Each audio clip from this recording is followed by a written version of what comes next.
एक गांव में दो मित्र नकुल और सोहन रहते थे। नकुल बहुत धार्मिक था और भगवान को बहुत मानता था, जबकि सोहन बहुत मेहनती थी। एक बार दोनों ने मिलकर 1 बीघा जमीन खरीदी, जिससे वह बहुत फसल उगाकर अपना घर बनाना चाहते थे। सोहन तो खेत में बहुत मेहनत करता, लेकिन नकुल कुछ काम नहीं करता बल्कि मंदिर में जाकर भगवान से अच्छी फसल के लिए प्रार्थना करता था। इसी तरह समय बीतता गया। कुछ समय बाद खेत की फसल पककर तैयार हो गई, जिसको दोनों ने बाजार ले जाकर बेच दिया और उनको अच्छा पैसा मिला। घर आकर सोहन ने नकुल को कहा कि इस धन का ज्यादा हिस्सा मुझे मिलेगा, क्योंकि मैंने खेत में ज्यादा मेहनत की है।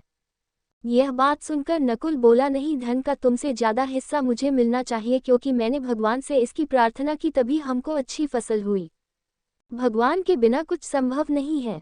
जब वह दोनों इस बात को आपस में नहीं सुलझा सके तो धन के बंटवारे के लिए दोनों गांव के मुखिया के पास पहुंचे। मुखिया ने दोनों की सारी बात सुनकर उन दोनों को एक एक बोरा चावल का दिया, जिसमें कंकड़ मिले हुए थे।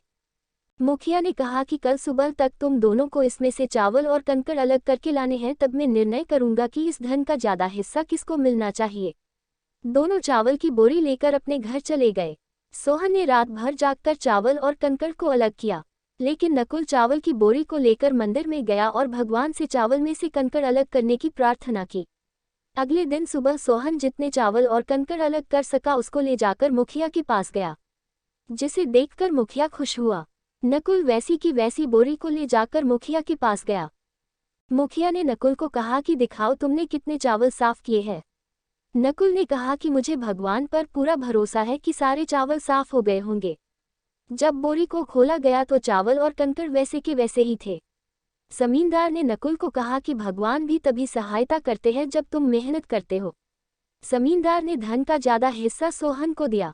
इसके बाद नकुल भी सोहन की तरह खेत में मेहनत करने लगा और अब की बार उनकी फसल पहले से भी अच्छी हुई। मॉरल ऑफ द स्टोरी, सीख। इस कहानी से हमें यह सीख मिलती है कि हमें कभी भी भगवान के भरोसे नहीं बैठना चाहिए। हमें सफलता प्राप्त करने के लिए मेहनत करनी चाहिए। Please subscribe my channel.